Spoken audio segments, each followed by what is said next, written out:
crypto started out with the promise of reinventing how value moves around the world. Recently, the industry has faced some high-profile failures and regulatory crackdowns, even as data shows more consumers and businesses adopting the technology. Can crypto regain our trust? And what does the future hold for this outwardly embattled industry?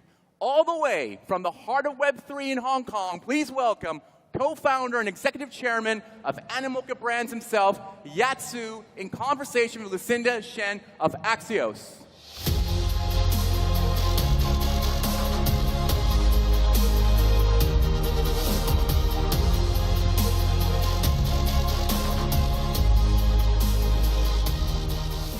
Well, thank you, Yat, and everybody for being here with us today on the third day of Web Summit Rio. I want to start us off by giving just a little bit more context about why we're sitting down here to talk about building for utility with Yat and not any other crypto founder. Yat, Animoca Brands was not a crypto company to begin with. You were a gaming company, but now your brand is known throughout the industry. And if you are not known by a crypto company, you should be known. And that's because last year you were the most active acquirer of crypto companies, and you're also the second most active investor in crypto businesses so far in your lifetime, in your company's lifetime, I should say. You've invested in a total of over 400 businesses. And that's not usual anywhere, because if you think, and you look back on a company, for example, like Stripe, they've only invested in, say, about 90 in their existence, Facebook around over 100 about. So let's start there as we're talking about building in this moment. Why are you making so many bets? So for us, Web3 really is a natural iteration of the future of the internet. The reason why is because it's for the first time that we can actually have true digital property rights, meaning we have the ability to actually own our digital assets. This is very, very relevant today because when you think about what happened with Web 1, that was the web of read. So we were all able to sort of access information. Information was democratized. But in Web 2, which is the social web, which is what we see with Facebook and Instagram and the like, we're now able to write to the web. So we're able to contribute our own time and attention and recreate data. And data has become that incredibly valuable resource, which is the fuel for things like the AI we're speaking about, for instance. Without data, you wouldn't have ChatGPT, you wouldn't have self-driving cars, you wouldn't have all this innovation that you're seeing in the tech space. So data is the most valuable resource in the world today. But the problem is, up until blockchain in Web3, you weren't able to own that data. You weren't able to have sovereignty over your data. As a result, you become basically like a digital serf. All of us here today, if we're using Facebook, for instance, we are dependent on the platform. If you're launching an app on Apple, it's not your choice to be on Apple. It's Apple's choice to be whether you're allowed to be there. Right? In a country, if someone was to deplatform you, you have rights. You have a judiciary. But in the platform, it's simply push of the button and you're deleted. And so our digital existence is basically one where we become slaves effectively to the platforms. And Web3 is the antidote to that. And things like non-fungible tokens provide a way in which we can truly have our representation of digital property rights. Now, this market, just in closing on this one, is particularly relevant because there's a correlation between the physical world where property rights, if you have strong property rights, then you have capital formation, you have better economies. So countries like US or European countries have very strong foundations of strong economic activity because they own stuff. But in places where you don't have property rights, which many places in this part of the world have, for instance, or unstable property rights, the GDP is low, they're poorer, there's no innovation, there's lack of entrepreneurship. So you take that same parallel from the physical world into the digital, and that's what the open metaverse, Web3, and blockchain is all about. And that's why we think it's the revolution that it is, as it empowers basically a new generation of people in this more democratic, capitalist framework. Right. Effectively, we've all been, your thinking is, and I think this is thinking that most of us in this community are familiar with, the idea that we've all tacitly given a little too much of our data as payment, as a very high payment for the services on the big platforms. And you actually have talked quite a lot, and you've been pretty open about saying things like, well, I should say, you do not think that the metaverse that Mark Zuckerberg is correct. Correct. And I also think that the metaverse idea, the way that he's building it, is not going to succeed because it's a centralized platform.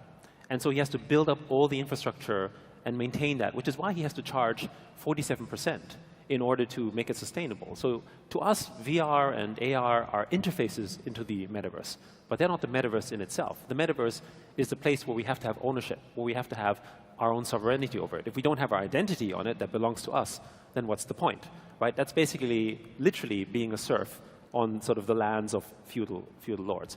But I want to just give you one example. Last year, for instance, in the open metaverse, not the Facebook metaverse. The open metaverse that you're creating. Yes, which is Web3, blockchain, that kind of stuff. Total economic activity was $30 billion.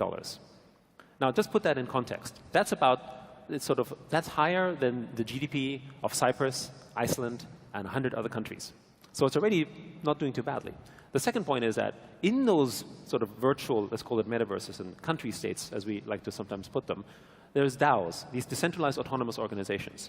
They have $12 billion of funds right now. These DAOs can be used by the community. They're owned by the community. They're not owned by a central organization. Right? So if you're looking for funding, for instance, you don't have to necessarily go to a VC. You can go to a DAO, for instance. Right? That capital exists there. It's liquid, and it's basically there to build out these ecosystems. The amount of funding, for instance, the DAO's combined reserves, which is $12 billion plus, is actually just slightly below that of the fiscal reserves of New Zealand as an entire country.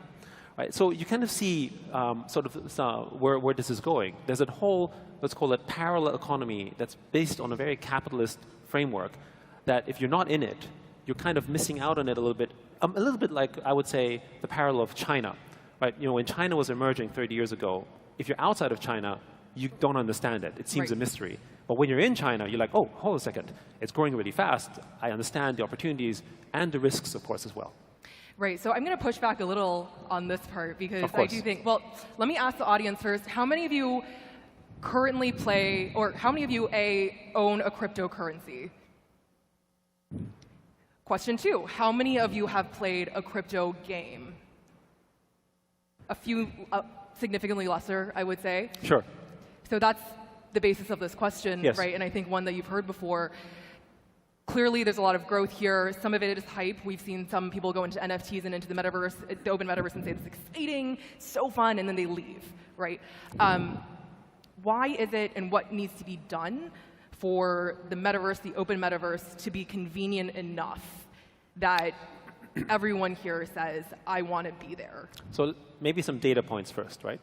And this is to us as to the motivation. Last year, NFTs alone, so not cryptocurrencies, just NFTs alone, sold $24 billion worth of NFTs. 90% of that value went to creators and owners of these NFTs. Spotify, which is the largest Web2, I guess, creator system out there, only paid $7 billion to its creators last year. And we should also mention that the majority went to the 1%. Exactly, right? Exactly, because it's mostly the publishers and whatever. Musicians cannot make a living on Spotify. But artists, for instance, or game developers can make a sustainable business with Web3 selling NFTs in that community setup. So from a sort of economic business modeling standpoint, NFTs and Web3 offer a very clear advantage because you have capital formation. But of course, that's something that's invisible to a lot of people. So how do we onboard people to understand that that's its potential? Because at the end of the day, it's not just about money. It's about ownership and the things you want to do that belong to you. Like in the physical world, for instance, we buy things because we care about them, because we want the memories attached to them. But that doesn't necessarily mean that we want to sell them right away. That's, like you wouldn't sell your wedding ring, for instance, right? Or you wouldn't sell personal artifacts that mean something to you. But what happened in the crypto world, particularly, when Web3 became as big as it was, remember the origin of crypto was financial in nature. Bitcoin was essentially an answer to a financial problem that existed in the world, basically with the financial crisis back in 2008. And it emerged in 2009 as sort of a revolt against that. So it had a very strong financial nature. So for a long time, sort of the Web3 world was maintained by what we describe as crypto Wall Street. Right? Imagine if the entire economy was run by Wall Street. You'd have a very different dynamic. Because most of the people were from that. And so all the criticisms that people have and the people who are trading, which are important to the market, but if they're 90% of the market, create the problems that we've seen before, especially last year was very, very evident. But NFTs have done something else. People enter into the world of NFTs for culture. Right? So that means they're entering the world because they want to make friends, they want to have connections, they want to be part of community. Owning an NFT isn't specifically like something that you would just sort of trade on. Some do. But it is an icon that means something to you. For instance, why do you buy a Birkin bag? Or why do you buy a Rolex watch? you don't buy a Rolex watch to tell your time, nor would you buy a Birkin bag to put stuff in it.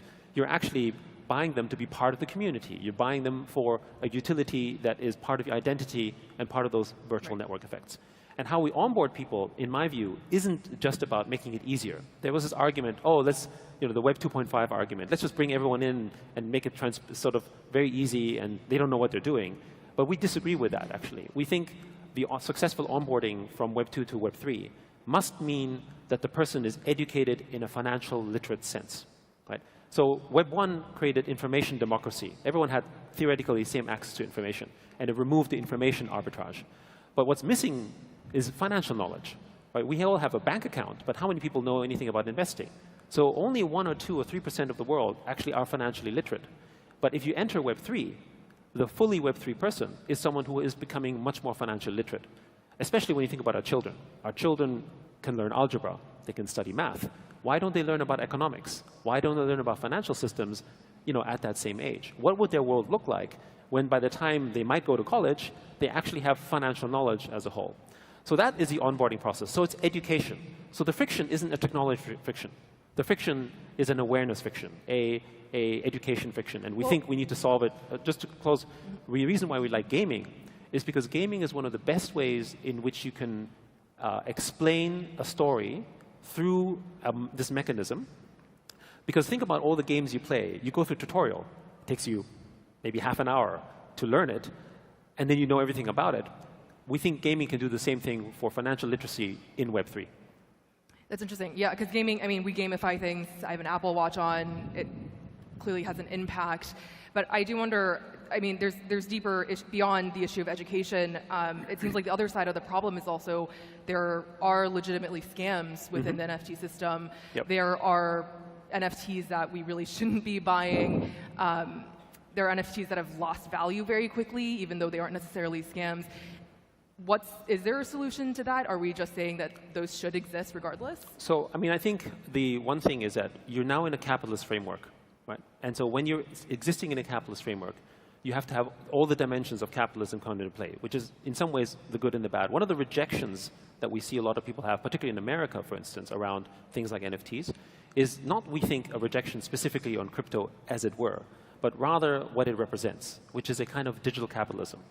There's a recent sort of study that showed that Americans under the age of 30 are actually more pro-socialist than capitalist in America, which would have been quite unheard of. But that actually says something about the state of the world.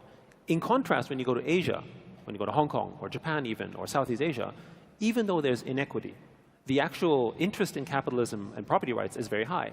And therefore, the adoption of NFTs, for instance, in Asia, Korean, Japanese, Southeast Asian game companies are all like, let's do NFTs. They're all in on Web 3.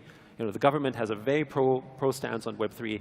Japan's prime minister said Web 3 and the Metaverse is a national agenda of the future of the company. Then you go to the US, for instance, you see a different perspective, which we think is a political perspective because of the fact that a lot of young people, capitalism hasn't worked for them. But of course, it is research and study as well. Like, if you're just thinking that you're going in, it's like you don't buy a car that doesn't work, right? Because you have to study it. So, if you want to purchase an NFT, you have to study the community. You have to talk to people. You have to research it in the same way. Also, we don't believe that every NFT needs to be valuable. Most of the NFTs out there are going to be utility NFTs, kind of like what you do with forks and knives or other things in the real world will have similar equivalents in the digital world. It's just that it started off in the art world, and that gave it that flavor. But we don't think that's necessarily the future. But it's going to be $1 trillion space because of capital formation.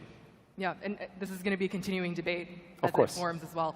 I want to take a step back as well and ask you, you are not a big fan of the big tech companies. You believe that they've taken up way too much of the data. I am curious what your thoughts are on Blue Sky, which is backed by Jack Dorsey, and you are on Twitter yourself, and it's the Twitter competitor, and they are decentralized. I don't know if you're on it, but I'm just curious of what your thoughts are. Well, first of all, in general, we like the fact that there's more choices, right? And that's one of the reasons we made so many investments also in different layer 1, layer 2s. Because we don't think there's going to be one blockchain that will win it all. In fact, we want it to be as decentralized as possible. So decentralization just doesn't mean that your applications are decentralized. Decentralization also means that you have different platforms to be on. So the way that we look at platforms, whether it's in a Web 2 or Web 3 sense, is almost like a nation. Like, there is a culture. Even in Twitter, there is a certain kind of culture. In Discord, there's a certain kind of culture. And so all these new social media platforms that are emerging out there, including the one that you're talking about Jack Dorsey, have a different flavor with a different type of culture. In his case, a decentralized, maybe a more liberalist frame set, and designed around that concept. So the people who care about that will go there. The problem is that in Web 2, you were unable to make it sustainable because users in a rental concept, a non-ownership concept, are worth literally cents on the dollar. Right? We're only worth advertising. And the advertising is literally how much is your click worth, like almost nothing. But in a framework of digital property rights, actually you're worth something more than that, because the same way that you're not going to pay for your house for what it's rent, you can give forward value, you can invest in it, you can do long-term things with it. And so that means that now you can have micro-communities, that's how NFTs are represented, that could be very large enterprises, but really only maybe even just have tens of thousands of customers. And that's really the power of Web3. And so we think a much more diverse ecosystem will grow. Imagine if the restaurant industry in the world was only based on, the lowest common denominator and the sort of best efficiency. We'd all be eating fast food, right? Yeah. But instead, we're more than happy to pay premiums for nice restaurants that may only have thousands of customers, and that works just fine. And that's not possible with Web3. The community of, for instance, Cool Cats or Bored Apes or Mochaverse, for instance, really we're only talking about, tens of thousands or hundreds of thousands of users. In a Web 2 construct, you can make no money. But in a Web 3 construct, because each user actually has the value of capital is worth thousands or tens of thousands of dollars potentially, you actually have much more potential. You're serving a much sort of specific customer base, and this idea of serving your 1,000 true fans and giving them really what they want and giving them the value that they want, that they're willing to pay for, is the promise of Web 3. Interesting. I am curious, as we're talking about kind of building for utility and as we're talking about regaining trust, you do not deal in the exchange world. You don't deal with basically like crypto as a financial instrument. You look at it more as the utility-based level. But it is fair to say that FTX and those blowups have impacted overall, right? They're very tied in the end. That has impacted the way that your portfolio is operating. And so as you're looking at, and we spoke of this earlier, you have 400 plus companies. As you're looking out into that ecosystem, what is happening there, right? Are they taking less money? How are they being impacted by this moment? People describe this as a crypto bear, but honestly speaking, if you look at Bitcoin at around $28,000, Ethereum at around $1,700, $1,800, that's not very bearish in comparison to where crypto was in 2018, right? Where Bitcoin was much lower and all that kind of stuff. The market definitely was clearly affected by the likes of FTX and Terra and so on, and unfortunately there are bad actors in the space. But that doesn't change the fact that you need to still have digital sovereignty and ownership of your data. One thing that's also important to reflect here is that the opportunity from our perspective doesn't come from the pure financial side in terms of exchanges. They are tools. Like banks are tools. Exchanges are tools that help an economy flourish. But you don't go to a bank because you love being in a bank. What do you love to do? You love to do things of culture, right? For instance, you love things that mean something to you as an identity. Why do you buy clothes? Why do you spend time buying clothes? If you're only buying clothes for utility, we'd all be wearing black clothes, for instance, right? Or if you're only buying shoes for utility, we'd only be buying one type of shoe, the one that was most, let's call it efficient or something, or most cheap. But we don't do that because they're all part of our identity, self-expression. Culture is the predominant economic activity in every successful economy. And therefore, from an economic sense, we think the same is going to be true in Web 3. Gaming last year was a $100 billion, it's a $200 billion industry, but $100 billion was spent on virtual items, or they're spending it on skins. Everything they were spending on was decorative. It was to make themselves look cool, it was part of this identity, but they were all rental goods. So really what Web 3 does is just transfer that over. So we think the future is crypto culture. Right. And Web 3 is essentially, and NFTs represent that. So we've got very little time left, so I'm going to give you a very quick update game. Yes. Your fund, Reuters reported that you guys were raising a fund. You previously said it was going to be $1 to $2 billion. They reported that it was probably coming down to $800 million. You said that we would have some update on it. You would be fundraising in Q1. What is the size of that fund now? So the fund goal is still $1 billion, right? So that hasn't changed. We always said between 1 to 2. I don't know where that story came. Someone just decided to say something, who knows. We do have a venture fund, which is already actively deploying. But most of our investments, which is where our, sort of the core of our billions of dollars of assets are lying on, is basically invested through balance sheet. And that's basically how Animoca Brands originally invested in the early companies and continues to invest in today.